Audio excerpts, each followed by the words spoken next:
예, 어, 여러분 오늘 온라인으로 부득불 강의를 하게 되었고요. 양해를 구하는 것은 제가 어, 피신 나와 있는데 코로나 때문에 어, 옷을 변변히 차려입지 못하고 나왔습니다. 그래서 온라인으로. 오늘 또 서목사님도 지금 확진이 되고 저도 각별히 지금 주의를 하고 있는데요. 주일날은 대면하여 뵐 수 있으리라 생각을 합니다. 지금 교인들 여러분들이 지금 또 확진되고 계시네요. 오늘 30강 10계명의 두 번째 계명을 공부를 할 텐데 제가 잠깐 기도하고 시작하겠습니다. 하나님 아버지 감사합니다. 저희가 하루하루를 살아가는 것은 하나님의 은혜 때문인 것을 다시 한번 고백하지 않을 수 없습니다. 저희가 살아있다고 하는 것도, 또 저희가 오늘 기동하여 움직이는 모든 것, 숨 쉬는 것, 하나님의 은혜입니다. 하나님 아버지, 저희의 삶의 모든 순간에 예배하리는 하나님밖에 계시지 않으며, 하나님께서 저희에게 말씀하신 대로 하나님을 예배하고 하나님을 섬기며 살아가는 저희의 삶 전부가 하나님을 향한 예배가 되게 하여 주시옵소서. 오늘도 저희들을 주께서 친히 가르쳐 주시고 의의 길로 인도하여 주시옵소서. 예수님의 이름으로 기도드립니다. 아멘. 여러분 잘 들리십니까? 아, 제가 지금 유튜브는 못 보고 있고요. 강의를 그대로 하겠습니다. 아마 교회에서 전도사님이 모니터링을 하고 계시는 줄 아는데 강의안도 여러분 온라인으로 여러분들에게 전달해 드렸는데요. 제가 지난번에 10계명 제1계명을 시작하면서 읽었던 구절, 호세아 8장 12절 말씀을 우리말 성경으로 다시 한번 읽겠습니다. 내가 그에게 내 율법에 많은 것을 써주었지만 그들은 마치 자기들과는 관계없는 것으로 생각했다.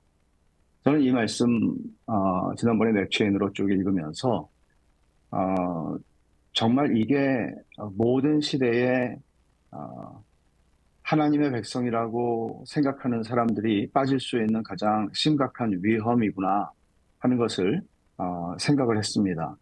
오늘 제2계명은 여러분 아시다시피 우상을 만들어 섬기지 말라고 하는 것인데 첫 번째 계명이 예배의 대상이신 하나님밖에 없다 하는 것을 말씀했다면 예배의 대상이죠.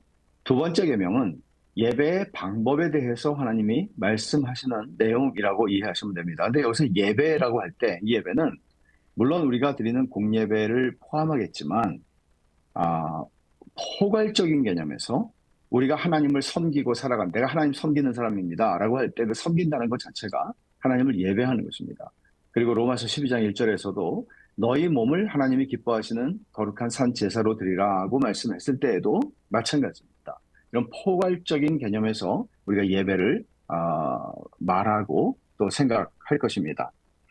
먼저 107문 제2계명은 무엇입니까? 여러분 지금 계신 곳에서 저와 함께 이 답을 한번 읽어보십시다. 제2계명은 너를 위하여 새긴 우상을 만들지 말고 또 위로 하늘에 있는 것이나 아래로 땅에 있는 것이나 땅 아래 물속에 있는 것에 어떤 형상도 만들지 말며 그것들에게 절하지 말며 그것들을 섬기지 말라. 나 네 하나님 여호와는 질투하는 하나님인즉 나를 미워하는 자의 죄를 갚되 아버지로부터 아들에게로 3, 4대까지 이르게 하거니와 나를 사랑하고 내 계명을 지키는 자에게는 1000대까지 은혜를 베푸느니라 입니다. 출애굽기 20장 4절에서 6절 말씀입니다.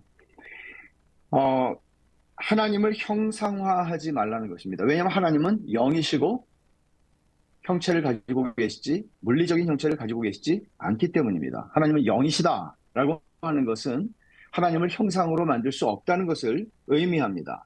하지만 하나님께서 십계명에 이런 말씀들을 하신 이유가 있습니다. 그것은 고대 근동의 우상들은 전부 형상을 가지고 있었고요. 그 형상은 매우 조잡하고 어떤 두 가지 생물을 겹쳐 놓은 듯한 또는 몇 개의 생물을 겹쳐 놓은 듯한 그런 모양들이었습니다. 예를 들어 암몬 백성들이 섬기던 신 몰렉, 성경에 많이 나오죠. 이 몰렉은 사람의 몸에 소의 머리를 가지고 있는 형상입니다. 그리고 블레셋 사람들이 섬기는 여러 신 가운데 다곤이라고 하는 다곤 신전의 이야기가 있지 않습니까? 다곤은 사람의 머리를 가지고 있는데 몸은 물고기의 형상입니다. 그러니까 이제 이런 방식으로 하나님을 조잡하게 만들려고 하지 말라 하는 말씀이죠. 제2계명을 범한 대표적인 사례는 아론이 시내산 아래에서 금송아지를 만들었던 바로 출애굽기 32장의 배교 사건이라고 할 수 있습니다. 자, 108문을 봅니다. 제2계명에서 요구하는 의무는 무엇입니까? 같이 한번 읽겠습니다. 제2계명에서 요구하는 의무는 하나님께서 하나님의 말씀으로 정하신 모든 종교적 예배와 규례를 받아들이고 따르며 순수하고 온전하게 지키라는 것입니다. 특히 그리스도의 이름으로 기도하고 감사하며 말씀을 읽고 설교하고 들으며 성예들을 베풀고 받으며 교회 정치와 치리가 있어야 하고 교회를 섬기는 직분을 세우고 유지하며 종교적인 금식을 행하고 하나님의 이름으로 맹세하고 하나님께 서약하며 거짓된 모든 예배를 부인하고 혐오하고 반대하며 우리 각자의 지위와 사명에 따라 거짓된 예배와 우상 숭배를 위한 모든 기념물을 제거해야 합니다. 이 말씀 어려운 건 하나도 없습니다. 사실은 이 계명이 요구하는 것은 바로 이런 것입니다. 예배를 제대로 지켜라. 하나님을 제대로 섬겨라. 성경에 명령한 대로라는 것이죠. 그러면 신자의 삶과 예배의 절대 기준을 지금 여기서 얘기합니다. 그것은 맨 앞줄에서 나온 것대로 하나님께서 하나님의 말씀으로 정하신 모든 종교적 예배와 규례를 받아들이고 따르며 라는 말입니다. 하나님의 말씀보다가 아니라 그리스도인의 삶에서 하나님의 말씀 외에는 다른 절대적 기준은 존재하지 않습니다. 그것은 우리의 예배에서는 물론이거니와 우리의 삶에서도 포괄적 예배로서의 우리의 삶에서도 마찬가지입니다. 그러니까 하나님의 말씀은 내 발의 등이요 내 길의 빛입니다 라는 것은 하나님의 말씀이 우리를 인도한다는 개념, 그리고 거기서 더 나아가서 우리가 지난 119편 수요기도회에서 말씀 상고하고 있는데 말씀했죠. 우리를 지키는 거죠. 어그러진 방향으로 가지 않도록 그 말씀이 우리를 인도하고 보호해 주시는 그런 것입니다. 그러니까 하나님의 말씀 외에 다른 기준은 없습니다.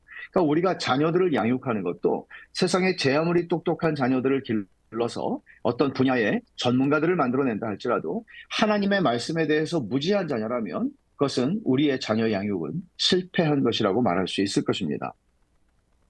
신자의 삶의 그리고 예배의 절대 기준은 하나님의 말씀밖에 없습니다.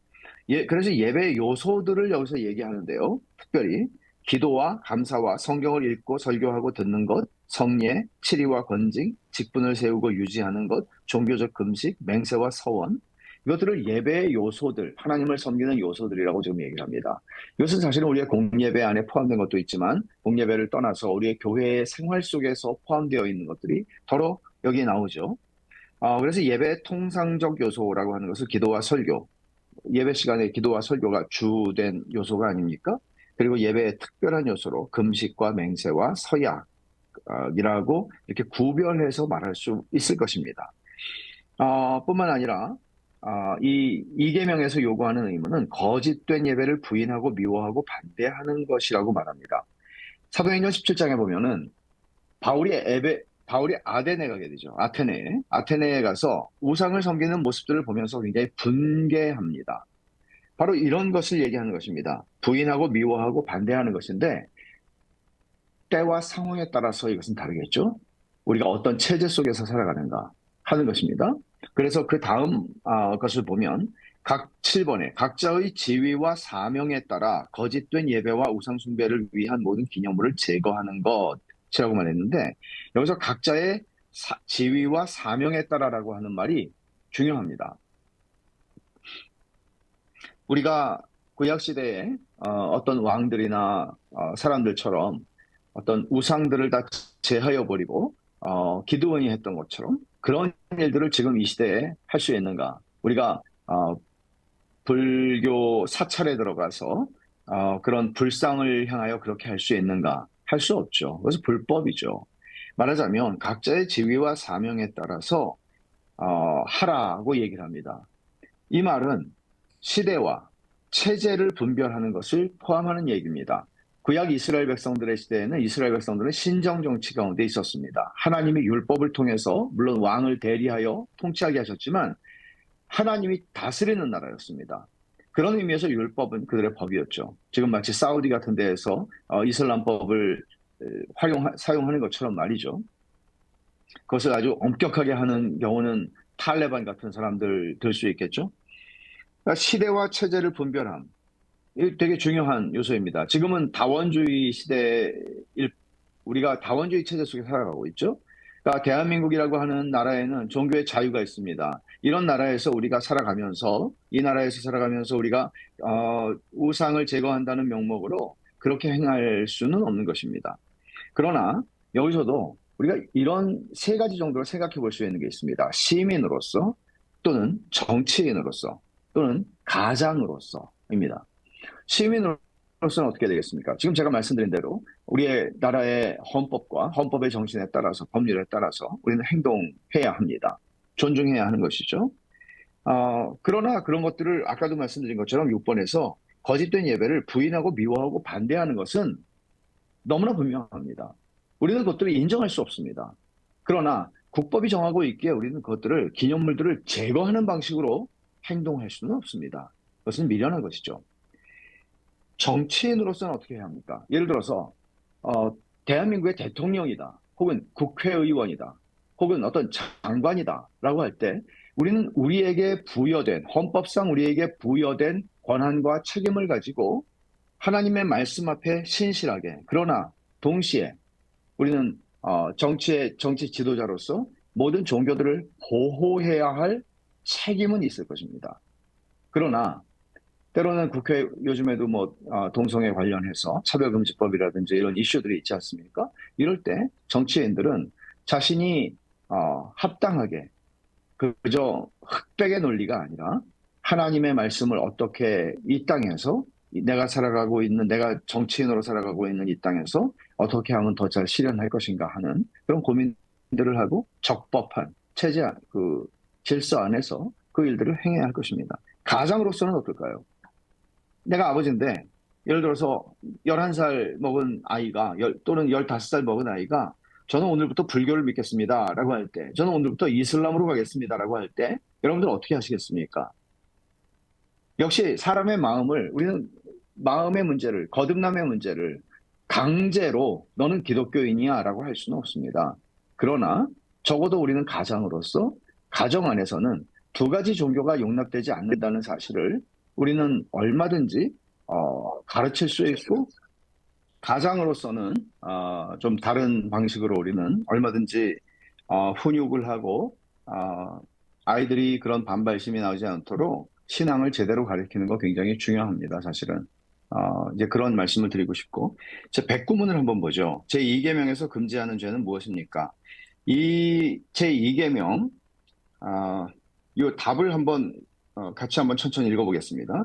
제2계명에서 금지하는 죄는 하나님께서 친히 제정하시지 않은 다른 어떤 예배를 고안하고 의논하고 명령하고 이용하고 어떤 식으로든 인정하는 것, 거짓 종교를 허용하는 것, 삼위 하나님 전체나 그중 어느 위격을 표현하고자 우리 마음속으로나 실제로 다른 그 어떤 피조물을 그것의 형상으로나 그와 비슷하게 만드는 것, 그리고 그 형상 자체를 예배하거나 그 형상으로 또는 그 형상 안에서 하나님을 예배하는 모든 일, 거짓 신들의 형상들을 만드는 것, 그것들을 예배하거나 그것들에 속하는 것을 섬기는 것, 우리가 직접 고안하여 쓰는 것이든 다른 사람들로부터 전통을 통해 받은 것이든 고대 문화, 풍속, 헌신, 선한 의도라는 명목으로나 혹은 다른 그 어떤 구실로나 하나님께 드리는 예배에 무엇을 더하거나 제함으로 하나님께 드리는 예배를 더럽게 하는 모든 미신적인 고안품, 그리고 성직매매, 신성모독, 하나님께서 정하여 주신 예배와 규례를 무시하고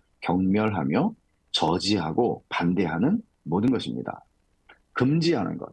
제2계명은 기본적으로 우상을 만들어 섬기지 말라고 금지하는 거죠. 그러나 긍정하는 명령은 조금 아까 우리가 봤습니다. 이제 금지하는 것들을 보는데 그것은 한마디로 말하면 하나님이 친히 제정하시지 않은 예배는 다 거짓 예배다. 하나님 말씀대로 해라. 하나님이 말씀하신 것에 넘어가서 말씀하지 않은 것을 하거나 그렇게 하지 말라는 것입니다. 자, 그것은 뭔가 하면 첫 번째로 고안하는 것입니다. 그러니까 뭔가를 이렇게 하면 예배가 더 효과적이 되겠구나. 이렇게 하면 예배가 더 우리의 마음을 들뜨게 좀 더 감동을 줄 수 있겠구나라든지 이런 생각들을 가지고 우리는 어떤 것들을 많이 하고 싶어 합니다. 근데 그게 사실 끝이 없죠. 그래서 여기서 얘기하는 이 고안이라고 하는 것은 하나님이 고안하신 게 있어요. 그건 뭔가 하면 이스라엘 백성들의 옷 소매 끝에다가 술을 달게 해서 그걸 보고 하나님의 말씀을 기억하고 하라는 것이죠. 하나님이 규정하신 것들은 있지만 그 이상의 것들을 우리가 마음대로 고안하지 말라는 것이고요. 의논하는 것입니다. 거짓 예배를 부추기거나 거기에 반응하는 것인데, 야, 우리 여기에 한번 예배하러 가볼까? 라든지, 야, 우리가 좀 이런 게 있다는데 여기에 한번 가보자라든지 이런 식으로 구약시대 율법에서는 신명기 13장은 내 아내가 그렇게 얘기할지라도 돌로 쳐서 죽여야 된다고 얘기를 합니다. 굉장히 엄격한 얘기죠. 그 다음에 명령하는 것입니다. 명령을 하는 아합과 같은 왕들도 문제였지만 명령을 따르는 사람들에게도 심판이 임할 것이라고 하나님은 말씀하십니다. 이용하는 것입니다. 필요에 따라서 이방 종교를 이용하는 거죠.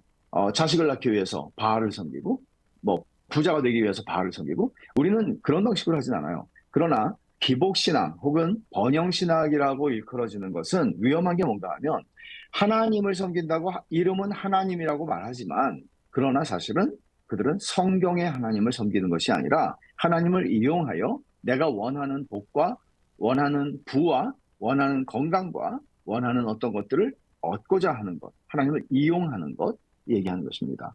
어떤 식으로든 거짓 종교를 인정하고 허용하는 것을 얘기하는데 여기서는 이 웨스트민스터 신학자들은 계시록 2장 15절 16절 말씀을 썼어요. 이거는 니골라당의 행위를 너희가 그들의 가르침과 행위를 허용하였다고 하나님이 책망하시는 내용이죠. 그러니까 거짓된 가르침을 받아들이는 행위, 그것을 지금 얘기하는 것입니다. 또 삼위 하나님 전체나 그중 어떤 위격을 표현하고자 우리 마음으로나 또는 실제로 어떤 피조물을 그것의 형상으로나 그와 비슷하게 만드는 것, 그 형상 자체를 예배하거나 그 형상으로 또는 그 형상 안에서 하나님을 예배하는 모든 일, 거짓 신들의 형상을 만드는 일, 그것들을 예배하거나 그것들에 속하는 것을 섬기는 것. 대표적으로 금송아지를 섬긴 것인데요. 여기서 우리는 구약의 이스라엘, 북왕국 이스라엘의 창건왕인 여로보암을 생각할 수 있습니다. 그는 금송아지를 또 만들어서 단과, 아, 단과 베델에 신전을 세우고 거기에 이제 여기서 예루살렘으로 내려갈 필요 없다. 여기서 너희 하나님 여호와를 섬겨라. 그리고 제사장들을 자기 마음대로 원하는 사람 누구나 할 수 있도록 그들을 불렀습니다. 그리고 절기들을 자기가 마음대로 제정을 했습니다. 이런 것들이 거짓된 예배인 것이죠. 이런 일들은 실제로 역사 속에서 많이 반복되었습니다. 그 현대 역사 속에서도 마찬가지입니다. 조금 이따가 본 말씀을 드리죠. 또 하나는 예수님의 그림이나 예수님의 형상에 대해서 여러분들이 이계명과 관련해서 질문이 많으실 텐데요. 사실 이것도 바람직하다고 볼 수는 없습니다. 바람직하다고 볼 수 없다고 제가 말씀드리는 것은 무엇인가 하면 하나님은 영이십니다. 그러나 예수님께서는 몸을 입고 이 땅에 오셨죠. 그러나 그 몸에 대해서 그 주님의 형체에 대해서 피부색에 대해서 그분의 키에 대해서 성경은 말하고 있지 않습니다. 그래서 이제 흑인들은 흑인 피부로 예수님을 그린다든지 또는 옛날에 한국의 어떤 동양 화가 한국 분은 크리스천 화가분은 갓을 쓴 예수님을 그린다든지 이런 식으로 토착화하는 이런 일들이 많이 일어나기는 하는데 이런 방식으로 예수님을 계속해서 그려나가는 것들 우리와 같은 형상이라는 것이죠. 그런 것들은 어떤 유익을 줄 수 있을까를 생각할 때 도리어 교육용이라고 할지라도 이런 것은 바람직하지는 않다고 이야기할 수 있을 것입니다. 그러니까 예수님의 형상을 집에다가 벽에다가 붙여놓는다든지, 심지어 우리는, 우리 교단 같은 경우는 몇 년 전에는 그 예배당 앞에 십자가를 놓는 것도, 치우라고, 그 나무 모양으로 했던지 무슨 그림으로 했던지 그것도 치우라고 그런 이야기를 했는데, 때때로 이런 것에 대해서는 어떤 그 정도의 차이, 조금 이따가 말씀드릴 거예요. 근데 그런 것들이 있기는 한데요. 이런 것들도 우리는 조심히 다루어야 한다는 것을 말씀드립니다. 그러니까 여러분의 집에도 뭐 예수님의 액자 그림이라든지 또는 이런 것도 할 수 있어요.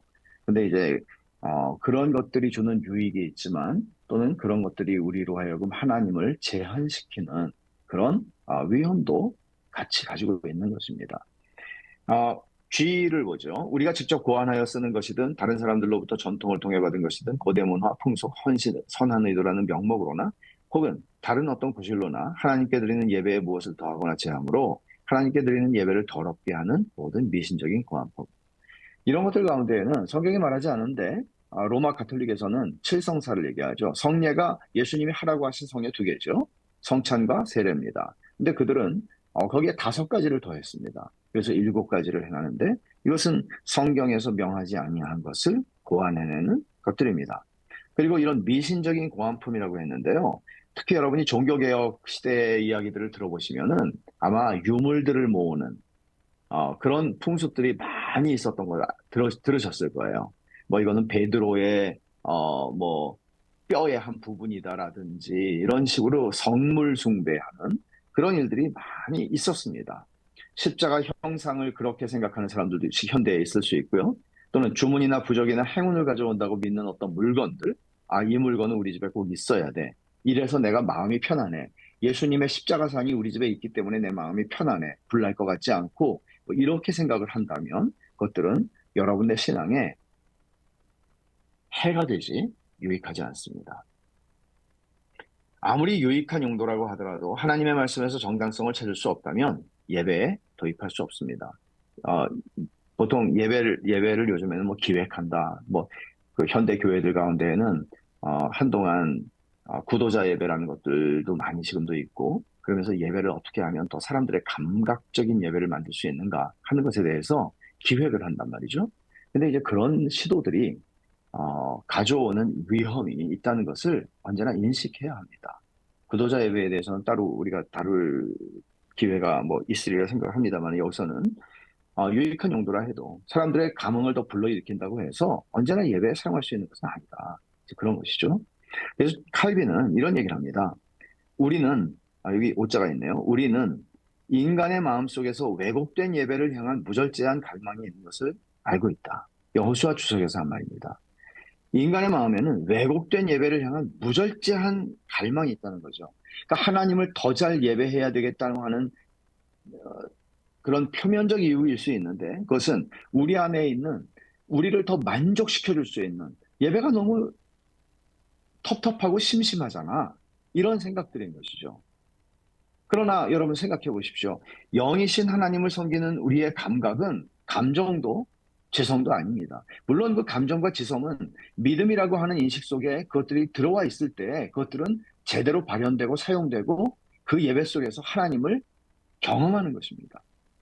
근데 믿음이라고 하는 것을 어떻게 우리가 정진할 수 있겠습니까? 예배에 모인 1,000명이든 2,000명이든 그들이 정말 우리 예배에 와서 만족하고 돌아갈 수 있게 만들겠다라는 그런 욕심들이 많은 목회자들이나 또는 예배를 기획하는 사람들에게 있습니다. 그런 것들을 저는 많이 봤습니다.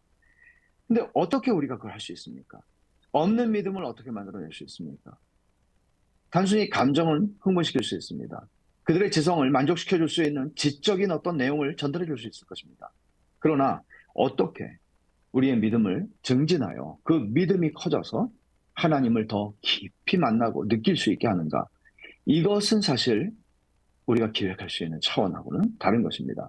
이런 부분들에 대해서 어떻게, 어디서부터 어디까지가 믿음이고, 어디서부터 어디가 감정이야, 어디서부터 어디가 믿음이고, 어디서부터가 지성이야, 이렇게 우리는 묻자르듯이 나눌 수는 없겠습니다만은, 이런 요소를 언제나 우리는 이 이계명에서 기억해야 합니다. 그렇게 하지 않는다면 예배는 타락하게 될 것입니다. 또 하나 얘기하죠. 성직매매. 성직매매라고 하는 이 부분에서 사도행전 8장 18절 19절 말씀을 썼어요. 시몬이 우리가 앞으로 8장 가서 보겠지만 마술사 시몬이 돈을 들여 베드로에게 나도 그런 안수하면 사람들이 막 방언을 하고 이런 권세를 나도 얻을 수 있게 해달라고 성령이 임하고 바로 이것을 가리켜서 성직매매를 영어로 사이먼이라고 그러거든요. 사이먼, 시몬이 거기 이름이 딱 들어간 거잖아요. 그래서 성직매매는 결국 예배의 타락을 가져오죠. 성직매매라고 할 수 없을지는 모르겠으나 오늘날에도 이런 관행들이 굉장히 많이 결국 돈으로 타락하는 것인데요. 제가 안수받았을 때 그때 91년이었습니다. 91년에 안수를 받았는데 그때도 저는 몰랐지만 저에게 안수를 해주는 노회 목사님들이 돈을 요구하셨더라고요.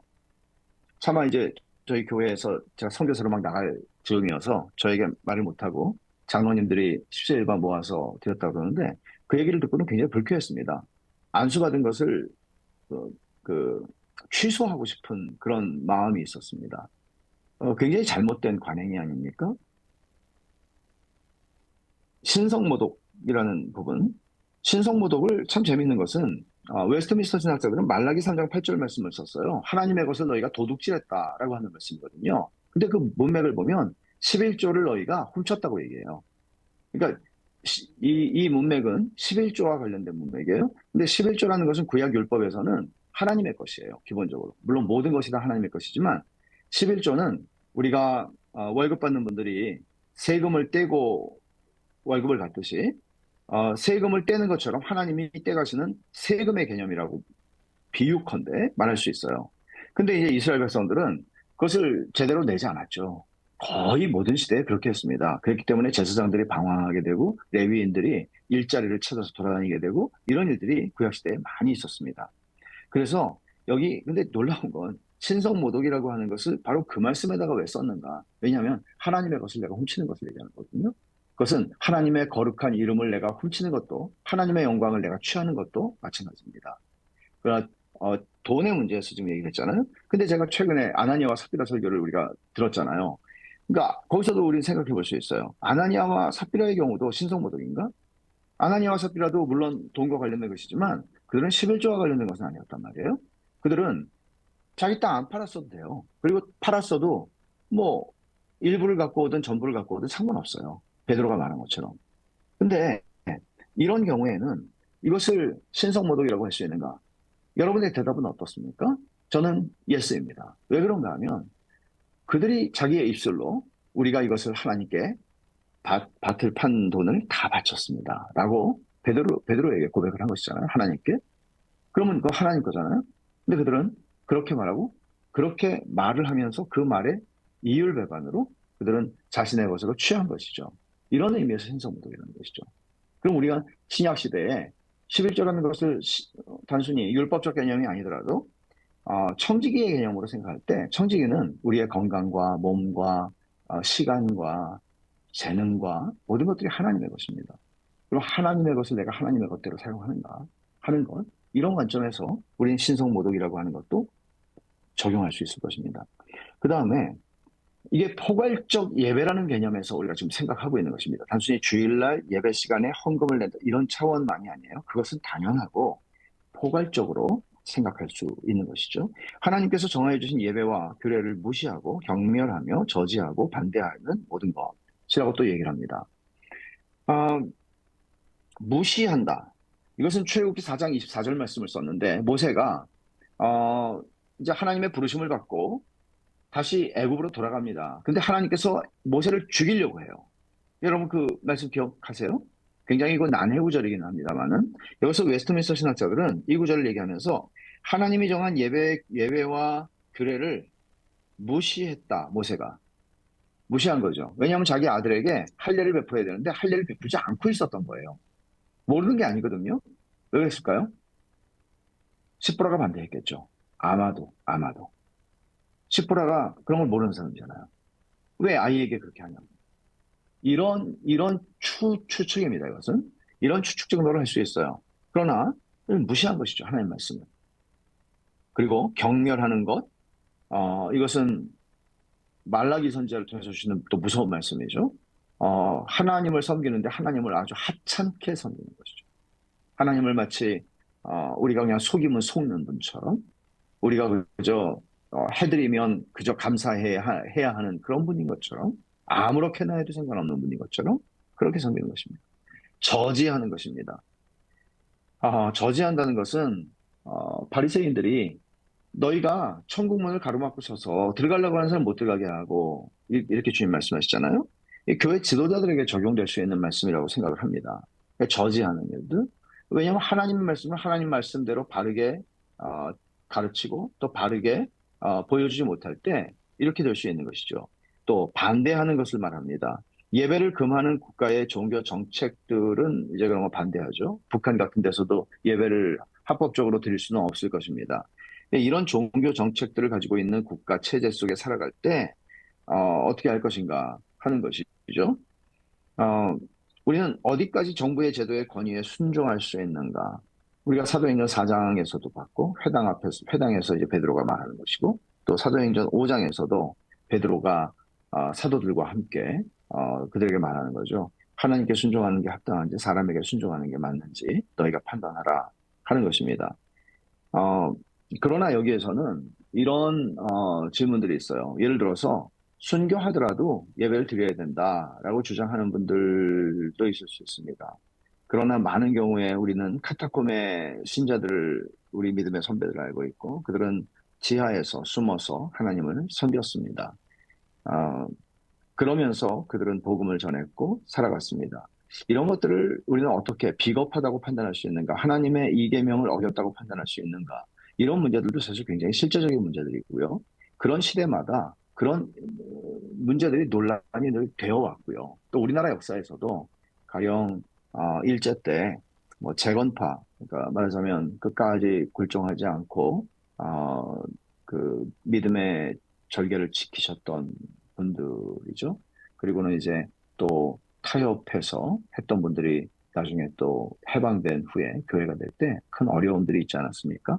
이런 문제들은 참 어려운 문제인데 저는 이거를 우리는 음, 교회의 순결함을 지키는 것도 우리의 책임이고 그러나 심판하는 것은 하나님의 몫이라는 생각을 합니다. 그래서 어, 여튼 또 굉장히 많은 이 계명과 관련해서 굉장히 많은 그 생각할 수 있는 이슈들이 많다는 것 여러분들이 아실 거예요. 그 다음 보죠. 어, 백신문인데요. 제2계명을 더 잘 지키게 하기 위해 더해진 내용은 무엇입니까? 어, 설명되는 부분이 있거든요. 그 부분을 지금 물어보는 건데 답을 한번 같이 읽어보겠습니다. 제2계명을 더 잘 지키게 하기 위해 더해진 내용은 네 하나님 여호와는 질투하는 하나님인즉 나를 미워하는 자의 죄를 갚되 아버지로부터 아들에게로 3, 4대까지 이르게 하거니와 나를 사랑하고 내 계명을 지키는 자에게는 1000대까지 은혜를 베푸느니라 입니다. 이 말이 더해진 것이거든요. 더해졌다는 거는 뭐 계명에다 사람이 더했다는 게 하나님이 붙여준 설명이에요. 그러면 자, 그 뒤에 계속 있습니다. 이 말씀은 우리를 다스리시는 하나님의 주권과 그 주권에 대한 우리의 합당한 태도, 하나님께서 하나님 자신에 대한 예배에 대해 갖고 계시는 열렬한 열심, 영적 간음인 모든 거짓된 예배에 대한 하나님의 복수하시는 분노를 보여줍니다. 또 이 말씀 안에서 하나님께서는 이 계명을 어기는 사람들을 자기를 미워하는 것으로 간주하셔서 몇 세대에 걸쳐 그들을 벌하실 것이라고 위협하시며 이 계명을 지키는 사람들을 자기를 사랑하고 그의 계명들을 지키는 사람으로 여기셔서 많은 세대에 걸쳐 그들에게 자비 베푸실 것을 약속하십니다. 라고 말합니다. 하나님의 질투에 대해서 말씀하셨습니다. 하나님의 질투는 잘 되는 것에 대한 질투가 아닙니다. 사람들은 보통 옆에 사람이 잘 되면 질투하죠. 그런 질투가 아니고 하나님의 질투는 잘 되지 못할 때 하는 질투예요. 그러니까 하나님을 섬기지 않고 다른 신들을 섬기고 하나님과 다른 신들을 겸하여 섬길 때 그건 망하는 길이거든요. 그러니까 하나님의 질투라는 것은 하나님의 사랑의 한 차원이라고 이해를 해야 하는 것입니다. 만약에 어, 아내를 너무나 사랑하는 남편이 아내가 다른 남자들하고 막 놀고 하는 것들을 아무렇지도 않게 여긴다면 그거는 사랑의 문제가 있는 것이죠. 말하자면 하나님의 질투가 이런 사랑의 방식이라는 것입니다. 하나님의 질투는 바른 예배에 대한 하나님의 열심을 보여줍니다. 그러니까 너희들은 나를 예배하라는 것이죠. 그 열심을 하나님 포기하지 않으십니다. 왜죠? 하나님 창조하신 목적을 한번 생각해 보세요. 하나님은 영광을 받으시기 위해 우리를 창조하셨습니다. 그리고 하나님을 즐거워함으로써 하나님을 영화롭게 할 때 우리는 하나님의 형상의 인간으로서 가장 행복합니다. 이것은 또한 우리의 유익을 위한 것이란 말이죠. 인간이 가장 행복한 것은 하나님을 가장 합당하게 예배할 때입니다. 그래서 제2계명은 우리의 행복을 위해서 주시는 말씀이자 하나님의 영광을 위해서 주신 말씀인 것입니다. 질투하시는 하나님이라는 말씀은 그런 뜻에서 이해할 수 있을 것입니다. 10번, 우리를 다스리시는 하나님의 주권과 그 주권에 대한 우리의 합당한 태도라는 말을 했습니다. 하나님이 주인이세요. 하나님이 우리의 주인이시니까 우리는 주인이신 하나님 앞에 합당한 태도를 해야 돼요. 그러니까 내가 어떤 우리가 옛날 시대를 살지 않지만 주인을 섬기는 종이라면 주인 앞에서 합당한 태도를 취하지 않는다면 그 종은 어떻게 되겠습니까? 그럼 말도 안 되는 것이죠. 항상 우리는 그 인식을 가져야 되는데 우리의 지성과 우리의 의지와 우리의 자아가 얼마나 강한지 우리는 우리가 주인이라고 생각합니다. 그러나 성경은 말하죠. 주 우리 하나님, 주 하나님. 하나님이 우리의 주인이십니다. 창조주십니다. 심판주십니다. 구세주의가 되십니다. 하나님이 우리의 모든 것이 되십니다. 그것을 인정하고 그 하나님을 인정하고 살라는 것입니다. 이게 포괄적 예배입니다. 하나님께서 11번 하나님께서 하나님 자신에 대한 예배에 대해 갖고 계시는 열렬한 열심. 그거는 단순히 마음만 괜찮으면 돼. 어떤 사람도 그렇게 말하는데 그렇지 않아요. 하나님께서 정해주신 방식들이 있어요. 그 말씀들, 그 말씀이 기준이어야 하는 것입니다. 그래서 우리는 레위기 10장에서 나답과 아비후가 하나님이 명하지 않은 다른 불을 들이다가 즉사하게 되는 경우, 또는 우사가 언약궤가 수레에서 흔들하자 그걸 잡으려고 하다가 죽는 일들, 이런 일들을 보면 때로는 성경을 읽을 때 분개하는 분들이 계십니다. 아니, 하나님이 어떻게 이렇게 하실 수 있는가? 그러나 이것은 하나님을 너무나 모르기 때문에 그렇게 말하는 것입니다. 12번 영적 간음인 모든 거짓된 예배에 대한 하나님의 복수하시는 분노가 있습니다. 거짓된 예배는 영적인 간음이라고 얘기했습니다. 제가 최근에 어떤 책을 하나 보고 있어요. 독일 나치 치하에 독일의 고백교회라고 얘기하는 거는 나치에 저항했던 교회들이거든요. 그 목사님들이 했던 그 나치 치하에서 했던 설교들을 모아놓은 책인데요. 저도 사실 그렇게까지는 몰랐는데 1930년대 초반에 히틀러가 등장을 하면서 히틀러는 연설을 할 때마다 기도를 했다는군요. 연설을 할 때마다 기도를 했고요. 연설을 할 때마다 성경 말씀을 인용했고요. 그러면서 나치를 기독교 안에 흡수시키면서 기독교를 삼키고 나치가 하나의 독일인의 종교가 되게 만들었고 히틀러가 독일인의 메시아가 예수님이 이루지 못한 것을 이루는 메시아가 되도록 히틀러를 섬기게 한 거예요. 그러니까 어떻게 저렇게 사람들이 악할 수 있고 저런 아우슈비츠 같은 데서 비인간화, 유대인들의 비인간화를 할 수 있나? 이게 어느 날 갑자기 된 일이 아니고요. 30년대 초반부터 서서히 10년 동안 쭉 일어났던 독일인들의 이 의식 구조를 새로운 종교, 나치라고 하는 새로운 종교로 바꾼 결과인 것입니다. 그리고 많은 목사들이 그 나치의 종교를 찬양했고 그것을 설교했습니다. 물론 성경 텍스트를 읽었지만 무서운 얘기죠. 근데 저는 독일의 제3제국의 종교화의 문제를 생각하는 그 책을 읽으면서 어떤 생각을 했냐면 우리나라 일부 교회들이 정치에 열광하는 현상들도 생각을 해요. 뭐 광화문에 나와서 집회를 하는 목사가 있다든지 그 반대의 편도 마찬가지입니다. 그러니까 이런 것들이 과연 정치와 종교를 하나로 묶어가는 듯한 그런 모습들이잖아요. 물론 우리는 정치와 완전히 별개로 살아가지 않습니다. 선지자들은 정의롭지 못한 왕들을 향해서 비난했고요. 하나님 말씀을 전했고요. 또 고아와 과부를 돌보지 않는 긍휼하지 않은 그런 왕들을 책망했습니다. 우리는 하나님의 말씀에 따라서 그 기본 아무리 오늘날 사회가 자본주의 사회이고 다원주의 사회이고 할지라도 우리는 하나님의 편에서 그것을 말할 수 있습니다. 왜냐하면 정부의 기본적인 기능이기 때문이죠. 하지만 이런 위험한 처사들은 정치에 열광을 하게 되는 위험한 처사들은 계시록에서 우리가 살펴보았던 것과 같이 짐승에게 절하는 그런 일들을 반복하는 행위가 될 것을 저는 심각하게 우려합니다. 13번입니다. 하나님께서는 이 계명을 어기는 사람들을 자기를 미워하는 것으로 간주하셔서 몇 세대에 걸쳐 그들을 벌하시겠다고 위협하셨다. 3, 4대라고 얘기하죠. 근데 여기서 오해하지 마실 것은 부모의 죄 때문에 자녀가 심판받지 않아요. 그러니까 내 죄 때문에 내 아들이 벌받지 않아요. 이건 에스겔 18장 20절 다른 구절들도 찾아볼 수 있지만 아버지 때문에 아들을 심판하지 않아요. 하나님은. 이 말씀은 무슨 말씀인가 하면 자녀가 부모의 죄를 답습함으로써 심판에 이르게 된다는 거죠. 예를 들어서 부모가 마약을 많이 해요. 아이들이 자라면서 마약을 배우게 되죠.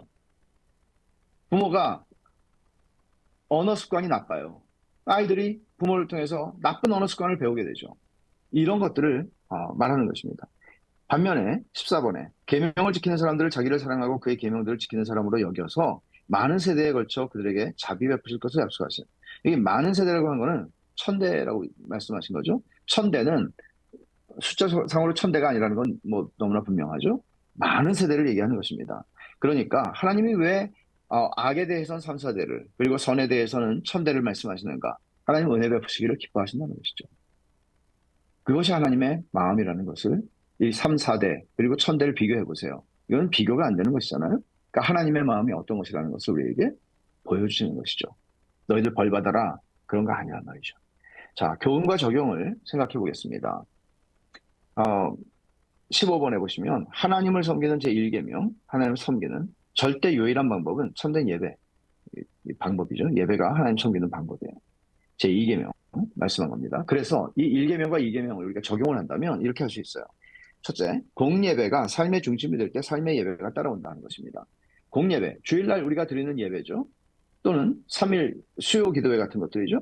그런 공예배 속에서 우리 공동체가 함께 드리는 예배잖아요. 그 예배가 여러분들의 삶의 중심이 되지 않는다면 여러분의 삶이 무너지는 것은 명약관화합니다. 주일의 예배가 무너졌는데도 불구하고 내 삶이 하나님이 기뻐하시는 거룩한 산제사로 내 몸을 드리는 제사를 드리고 있다? 불가능합니다. 그럴 수 없습니다. 여러분들이 예배를 얼마나 중요하게 여기시는가 하는 것이 결국은 여러분 자신입니다. 두 번째, 예배가 중심이 될 때, 여기서는 공예배와 포괄적인 예배를 말하는 것입니다. 예배가 중심이 될 때 삶에서 신자의 삶에 합당한 질서가 세워집니다. 예배는 하나님께 우선순위를 두는 것이잖아요. 하나님 외에는 내가 섬기는 신은 없어. 그리고 하나님이 말씀하신 대로 난 하나님을 섬길 거야. 라는 것이죠. 그러면 우리 삶의 질서가 세워지는 거죠. 그러면 질서가 세워진다는 건 어떤 말입니까? 삶이 아름다워지는 것입니다. 예를 들어서 제가 여기 마태복음 6장 24절 말씀 써놨는데 예수님 말씀하셨죠. 너희가 재물과 하나님을 겸하여 섬길 수 없다. 질서예요, 이게. 왜 질서가 무너지죠? 돈을 사랑하는 것이 일만하게 뿌리다.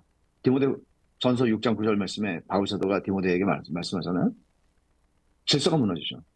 돈을 사랑하는 데서. 그러니까 하나님 대신 다른 것을 사랑하는 데서 모든 질서가, 삶의 질서가 무너지고 삶이 붕괴되는 것입니다. 또 16번에 개혁주의의 예배에서 제가 말씀드리고 싶은 하나의 그 원리가 있는데 규정적 원리라는 예배의 규정적 원리라는 말이 있거든요. 개혁주의에서 말하는 그 예배의 규정적 원리라는 것은 하나님께서 직접 말씀하신 대로 예배드리라는 거예요. 하나님이 규정하신 거 그걸 가지고 그것들이 예배의 요소들이 되어야 한다라는 것입니다. 근데 이제 여기에서도 약간의 이 말을 우리가 보통 개혁주의의 예배의 규정적 원리라고 받아들이고 배우는데요. 이 말씀을 잘 생각하셔야 돼요. 칼빈은 이렇게 말해요. 성경에 부합하는 것을 따라서 예배를 드려라. 근데 청교도들은 좀 달랐어요. 청교도들은 칼빈의 후예라고 말하지만 청교도들은 좀 달랐어요. 뭐라고 얘기했냐면 성경에서 명령된 것을 따라서 예배를 드려라. 그렇게 얘기를 합니다. 그러면 성경에 부합하는 것이라고 칼빈은 얘기했어요. 이것은 범위가 좀 넓습니다. 그러나 성경에 명령한 것만을 해라 라고 얘기할 때는 조금 다르죠. 저는 때때로 이런 분들을 우리 교회에 전화를 하셔서 이렇게 물으시는 분들이 계세요. 그 교회는 예배 시간에 시편 찬송가를 부릅니까? 이렇게 물어보세요. 사실 이렇게 물어보시는 분들 가운데에는 좀 무례하신 분들이 좀 많은 편이에요. 무례하다는 것은 인사하지 않고요. 그리고 자신이 누구인지도 밝히지 않고요. 그냥 대뜸 물어요. 베샬롬 교회죠? 거의 시편 찬송 부릅니까? 저는 합당하지 않다고 생각합니다. 시편 찬송을 부르고 부르지 않는 것 자체가 그 교회의 참됨과 참되지 않음을 가늠하는 증거가 될 수도 없지만, 기준이 될 수도 없지만, 이런 태도는 더더욱 합당하게 하나님을 섬기는 것 아닙니다. 그래서 때때로 이런 엄격한 분들을 만나게 되는데 깊이 생각할 필요가 있어요. 그 엄격함은 내가 어디로부터 배운 것인가? 왜냐하면 교회 역사 2000년 동안에 우리는 굉장히 다양하고 어, 성경적이며 어, 탁월한 선생님들을 많이 가지고 있습니다. 그리고 그들이 어떻게 말했는가? 이 어떻게 말했는가는 그들이 어떻게 말했는가가 아닙니다. 그들이 성경이 말씀한 것을 어떻게 이해하고 가르쳤는가요. 우리 이런 것들을 자세히 살펴보고 어, 행동할 필요가 있는 것이죠. 어, 그래서 B번에 보시면은 성경에 명령되지 않은 것을 사용하지 않으면 어디까지 확장될 수 있는가 그렇게 얘기했죠. 칼빈에게 이런 질문을 한다면 칼빈이 이렇게 대답합니다. 신앙 고백에 해가 되지 않는 것들은 용인될 수 있고 신앙 고백에 해가 되지 않는 것들은 용인될 수 있고 과도한 완고함 때문에 교회 연합이 파괴되어서도 안 된다. 칼빈은 그렇게 얘기합니다. 그러니까 이런 것들을 우리가 생각할 때 칼빈이 이렇게 한 경우가 있었어요. 예배 시간에 촛불을 켜는 교회가 있었는데요. 꺼야 됩니까? 그러니까 계속 그냥 하고 있었으면 그냥 하세요. 이렇게 얘기를 합니다. 근데 이런 부분들이 어, 문제는 그것을 어떤 의미에서 하는가? 뭐 이런 부분들을 더 많이 들어갈 수 있겠지만 우리는 교회의 연합과 또 신앙 고백에 해가 되지 않는다는 이런 부분들을 자세히 살필 필요가 있습니다. 더 많은 것, 숲을 볼 필요가 있다는 것이죠. 하나님 말씀을 어기라는 것 아니고요. 그리고 C를 보시면 예배 형식을 이해하라 그랬죠. 여러분 우리 교회에서 예배 드릴 때 예배 순서가 쭉 주보에 나와 있잖아요. 그 예배 순서들 하나씩 하나씩 다 의미를 알고 계세요? 제가 그 순서 하나하나를 가지고 매주일 설교를 했던 게 한 10여 차, 한 두세 번 정도 된 게 있어요. 어, 하나님 중심적 예배라고 하는 시리즈로 과거에 제가 설교했던 게 있어요.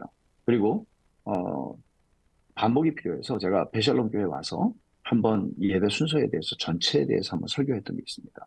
여러분 홈페이지에서 찾아보시면 들으실 수 있을 텐데 여러분 제가 꼭 부탁드리는 거는 왜 우리가 예배의 부름은 뭐지? 그리고 신앙 고백은 왜 하지? 이런 것들을 여러분 하나하나 다 생각하실 수 있습니다. 그래서 그걸 꼭 안 들어보신 분들은 들으시기를 권합니다. 어, D를 보시면 현대 예배의 다양한 방식들은 하나님의 말씀으로 검증될 필요가 있다. 정말 많습니다. 때로는 제가 미국에서 잠시 있던 한 3년 넘게 있던 교회에서는 너무 무대 조명이나 이런 것들이 그 춤추는 곳에서 쓰는 사이키 조명이라든지 또는 뭐 연기 나오게 하는 거 있잖아요. 그 무대 연예인들 나오는. 근데 그러니까 그것 자체 하나하나에 대해서 우리가 다 따지고 하는 것보다는 왜 이런 것들을 우리가 하는가? 왜 이걸 하고 싶어 하는가? 이런 부분들을 생각할 필요가 있어요. 그래서 저는, 이런 거 앞으로 하지 마세요. 근데 그 소위 예배 기획부가 있는데, 굉장히 힘이 있는, 그룹이죠. 교회에서. 어, 말을 안 듣더라고요. 목사가 하지 말라고 하는데도. 뭐 목사가 말하면 다 들어야 되는 건 아니지만 예배와 관련한 것이잖아요. 근데 이런 것들이 오늘 현대 교회는 사실 굉장히 많습니다. 그래서 오늘 우리 교회도 왜 살필 게 없겠습니까? 우리는 왜 이렇게 하나? 이런 것들을 우리도 살펴볼 필요가 있을 것입니다. 그리고 또 하나는 온 세대 예배는 성경적인가? 예배와 관련된 말씀이기 때문이죠. 근데 매주일 반복되는 예배가 가지는 형성적 힘이라는 게 있거든요. 그러니까 예배는 형성적인 힘이 있어요. 반복해서 계속 예배를 드리면서 그 안에서 하나님이 믿음을 우리 안에서 만들어 가신다는 거예요. 그러면 아이들끼리 예배를 드리게 되잖아요. 그러면 아이들끼리는 그냥 떠들고 서로 그냥 장난치고 이런 예배가 되기 쉽고. 근데 어른들과 예배를 드리면서 우리 엄마가 저렇게 은혜를 받는구나. 우리 아빠가 왜 울지? 또는 사람들을 보면서 그들은 예배를 배우게 되는 거죠. 저는 그렇게 예배를 배우는 우리 아이들이 어, 정말 하나님을 예배 속에서 만나는, 예배 속에서 거듭나고 회심하는 그런 일들이 많이 일어났으면 좋겠고, 뿐만 아니라 회심한 아이들이 그 믿음이 예배를 통해서 자라가는 일들이 일어나기를 저는 바랍니다. 그래서 우리의 예배를, 그리고 여러분 자신의 예배를, 우리 공동체 예배도 있지만, 여러분 자신의 공예배, 그리고 삶의 예배, 포괄적인, 그리고 우리 공동체, 베샬롬 교회가 드리는 예배를 우리는 돌아볼 필요가 있을 것입니다. 오늘 참 불편한 환경 속에서, 저도 지금 되게 불편한 환경 속에서 강의를 했습니다. 어, 여러분 이번에 십계명을 배우시는데 십계명을 이렇게 자세하게 대요리문답처럼 자세하게 배울 기회가 그렇게 많지 않아요. 그래서 여러분 대요리문답 이번에 열심히 보시면서 잘 따라오셔서 여러분들의 신앙생활에 그리고 우리 교회 전체에 큰 유익이 신앙의 어떤 진보가 있었으면 하는 기대가 개인적으로 저에게 많습니다. 어, 같이 우리 한 번만 기도하십시다. 한 번만 제가 기도 제목을 드리고 같이 기도하고 제가 기도하고 마치겠습니다. 우리 예배가 하나님이 기뻐하시는 받으시는 하나님이 명하시는 대로 드리는 합당한 예배가 되도록 기도합시다. 우리의 공예배가 그러기를 원합니다. 그러기 위해서는 우리 교회의 멤버라고 하는 교회 교인이라고 하는 신앙을 고백하는 사람들이 정말 어김없이 정말 이런 코로나 상황이라든지 또는 어떤 질병의 상황이라든지 이런 것이 아니라면 오늘날 너무 공예배가 무너져서요. 공예배가 별것 아닌 것처럼 그냥 뭐 한 달에 한 번 정도는 빠져도 뭐 그냥 되는 것처럼. 근데 사실 그런 것은 아니거든요. 여러분들의 삶의 공예배가 정말 중심이 돼야 되고 그럴 때 우리는 말씀하셨잖아요. 그게 우리가 자식들에게도 줄 수 있는 부모의 최고의 어, 봉사입니다. 3, 4대까지, 1000대까지 기억하세요. 그래서 우리 예배가 좀 회복되고 또 공동체 예배도 더 깊이 어, 영과 진리로 드리는 예배가 될 수 있도록 내일 모레 또 이제 주일 예배를 드릴 때 그런 은혜를 하나님께서 주시고 또 수요 기도에도 하나님께서 그런 은혜의 자리로 우리를 축복하시는 자리가 되도록 우리 기도하십시다. 그리고 또 하나는 지금 코로나가 굉장히 지금 여러분이 지금 걸리셨어요. 교회에서. 그래서 어, 좀 염려가 많이 됩니다. 이 재유행하는 이런 상황에서도 하나님께서 우리 연약한 지체들, 특별히 또 항암으로 고생하시는 분들 계시고 또 어, 투석하시는 분도 계시고 우리 연약한 지체들이 여러분들이 계십니다.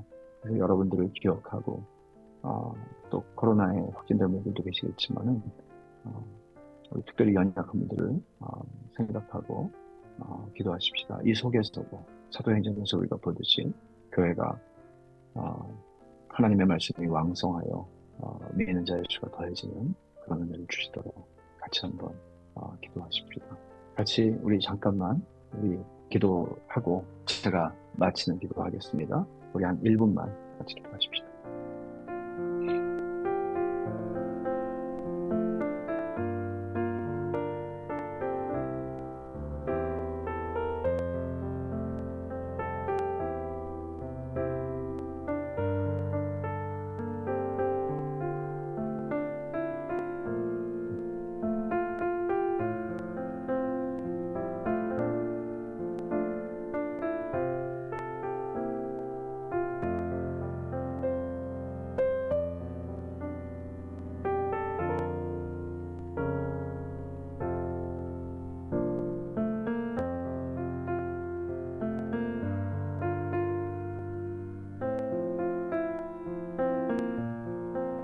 거룩하신 하나님 아버지, 온 세계 모든 만물과 모든 인간 가운데에서 예배를 받으시기에 합당하신 하나님 아버지, 저희가 하나님만을 예배하기를 원하고 하나님께서 말씀하신 대로 하나님을 예배하기를 원합니다.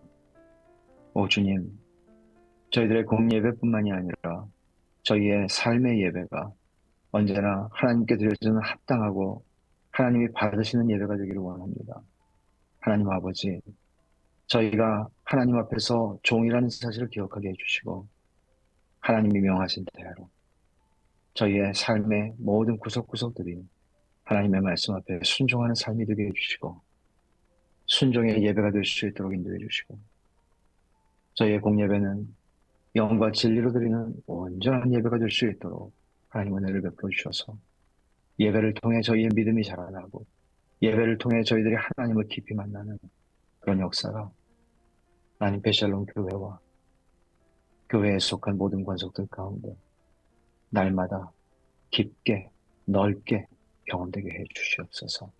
하나님 아버지, 사랑하는 지체들 가운데 질병으로 인해서 치료받으며 어려움 가운데 있는 지체들을 기억해 주시옵소서. 하나님 아버지, 언젠가 주님 앞에 설 때 저희들이 걷지 못하던 40년을 걷지 못하던 나면서부터 걷지 못하던 자가 걸으며 뛰며 하나님을 찬송하는 것과 같이 저희를 온전케 하실 그날을 저희들은 기다립니다. 그러나 주께서 허락하시면 이 땅에서도 그런 은혜를 경험하게 하여 주시옵소서. 하나님 연약한 지체들을 오늘 밤에도 주께서 지켜주시기를 원합니다. 임마누엘의 주님께서 저희들과 동행하시는 은혜를 누리며 이 밤에도 하나님을 예배하는 저희가 되게 하옵소서. 감사드리며 예수 그리스도의 이름으로 기도드립니다. 아멘.